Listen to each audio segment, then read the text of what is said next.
Hello students, welcome to second part of ninth history, lesson number 6, empowerment of women and other weaker sections. In the first part we have learnt about manifestation of woman power. Today we will proceed with women empowerment struggle.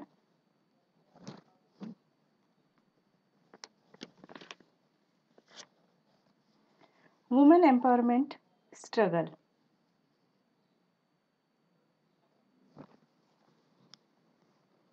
स्त्री मुक्ति संघर्ष समिति organized a state level conference in 1975. In its manifesto in 1978, the Samiti declared the policy of struggle against discrimination on the basis of gender, caste, and varna. The movement gathered momentum with a collection of songs called Stri Muktichi Lalkari, a street play called Mulgi Zali Ho by Jyoti Mhapsekar, and a periodical called Prerak Lalkari.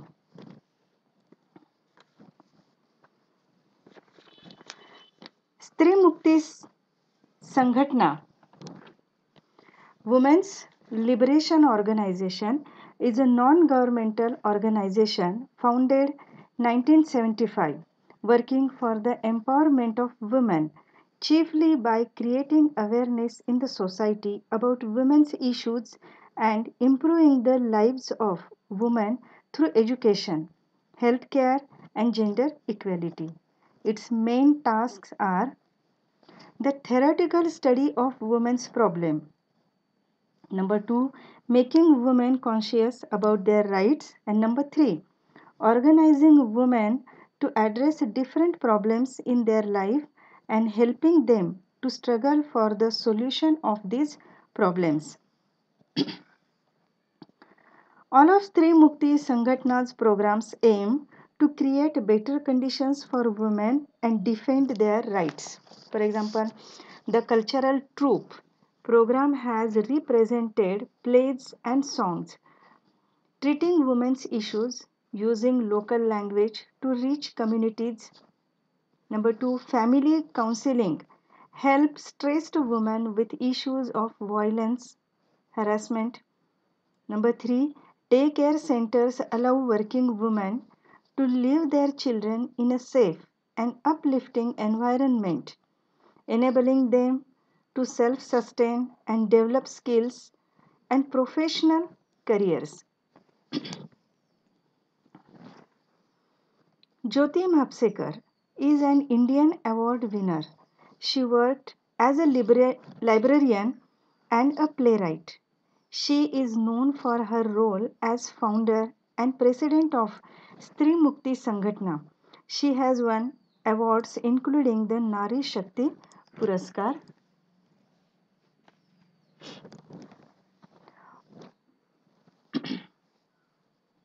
Women groups were formed in 1977. Stri Mukti Andolan Samiti was established by Saudamini Rao in Pune.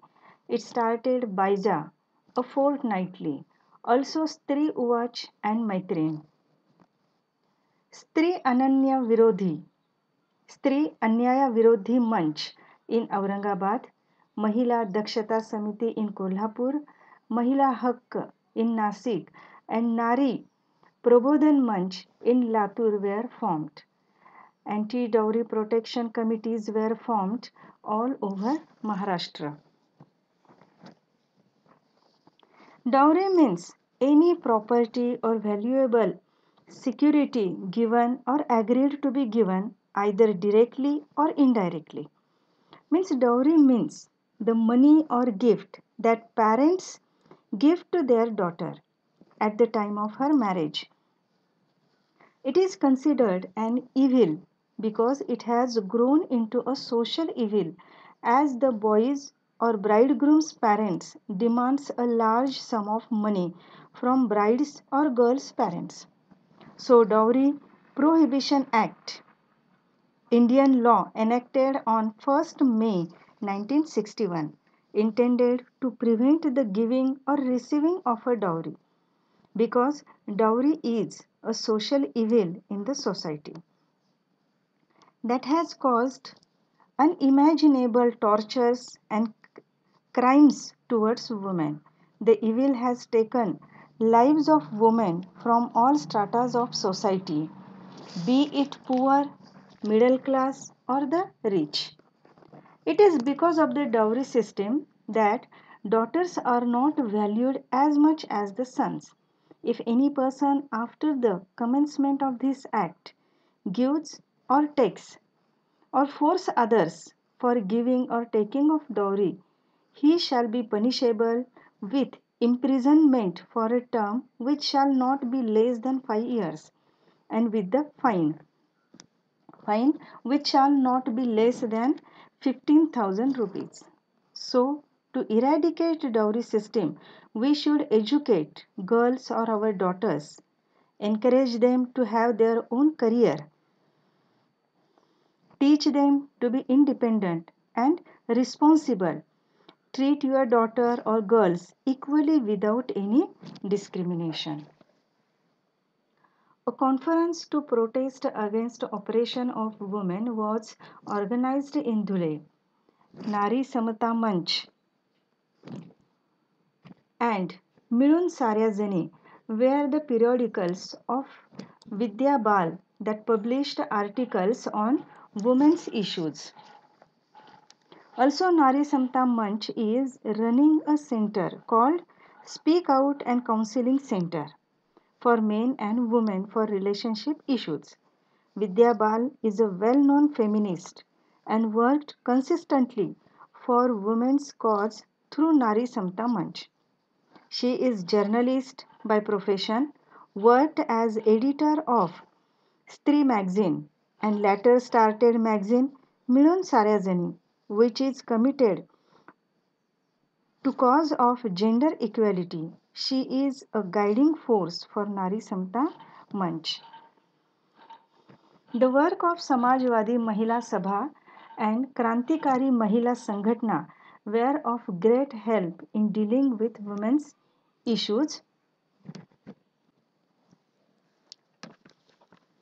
The work of the Samajwadi Mahila Sabha and Krantikari Mahila Sangatna were of great help in dealing with women's issues. Pramila Dandavate established the Mahila Dakshata Samiti in Delhi in 1976.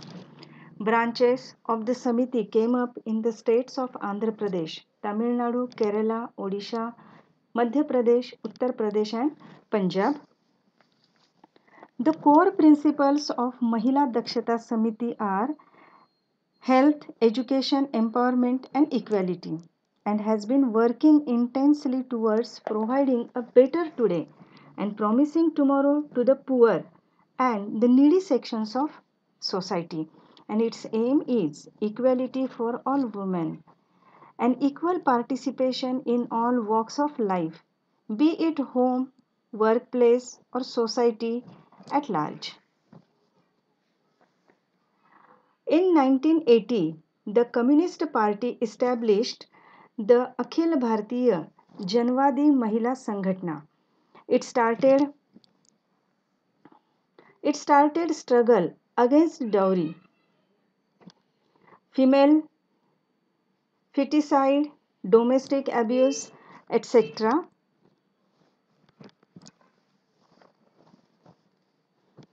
So all these committees' aim is to help women and children in distress in every class or level of society to gain self-esteem and equip them to become independent, to enable them to live a life of dignity and honor. And they are working to achieve this through education, empowerment, employment, and health care. Women's Studies Center were started at SNDT, Women's University, Mumbai University, Tata Institute of Social Sciences, Savitribai Phule, Pune University, and Shivaji University, Kolhapur.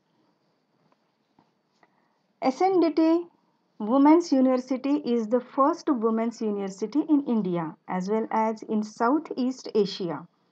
The university was founded by Maharshi Dr. Dhundo Keshav Karve in 1916 for a noble cause of women's education. Actually, the first college started with the enrollment of 5 students only. It gradually took shape as a women's university. After receiving the donation by Mr. Vittal Das Thakursi in 1920, the university was named Srimati Nathibai Damodar Thakursi. Women's University means SNDT. These institutes played an important role in critical analysis and in developing a vision on women's issues.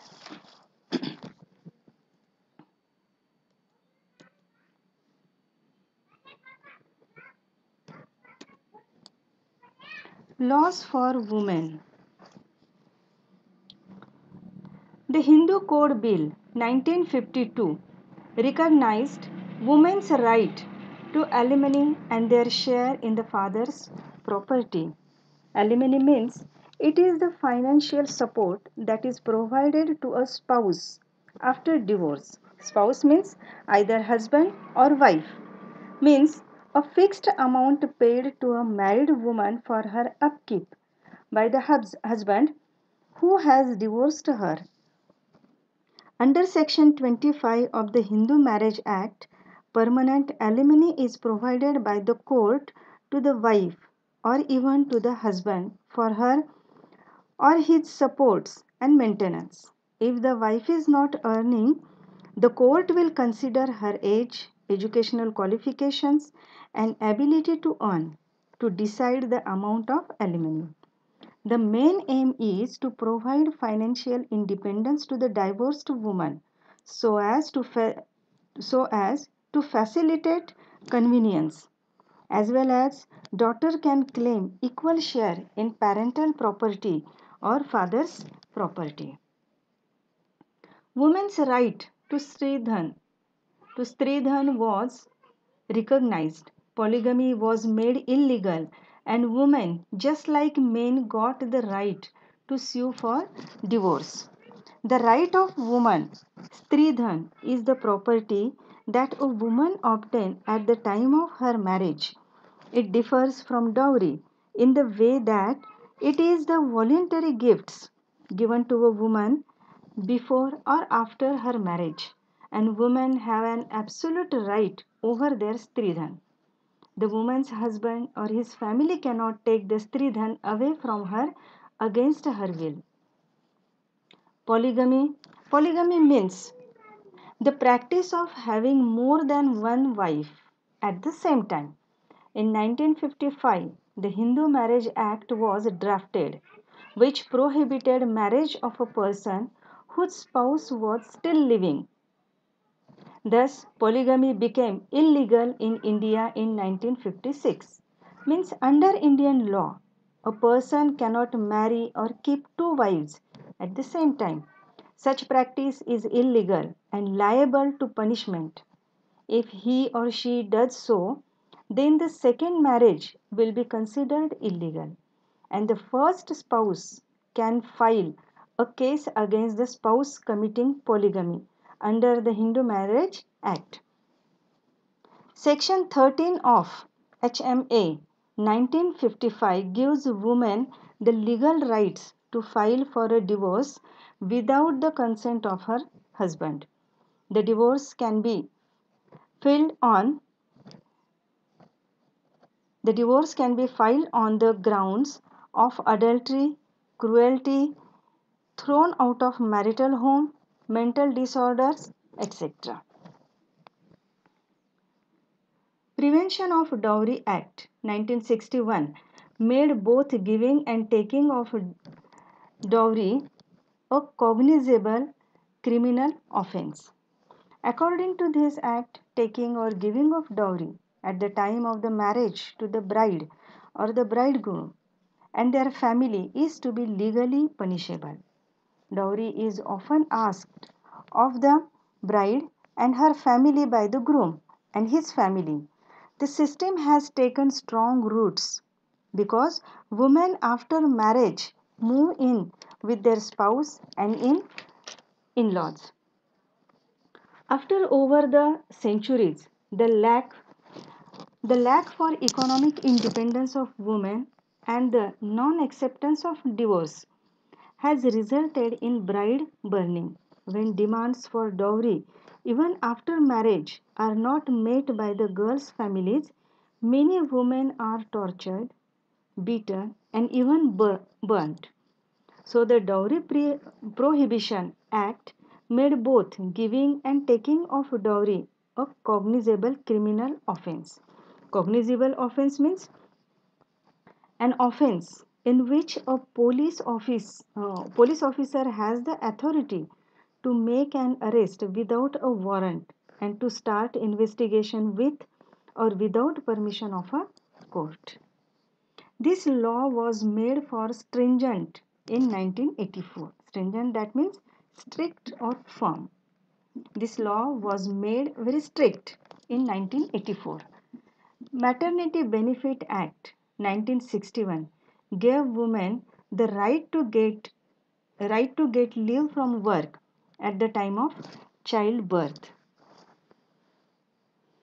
The Maternity Benefit Act 1961 protects the employment of women during the time of her maternity, means during the time of her delivery, and entitles her of maternity benefit, that is full paid absence from work, to take care for her child. The act is applicable to all. Payment during the leave period is based on the average daily wage for the period of actual absence. In 1984 amendment, the Act of 1981, more stringent provisions were made.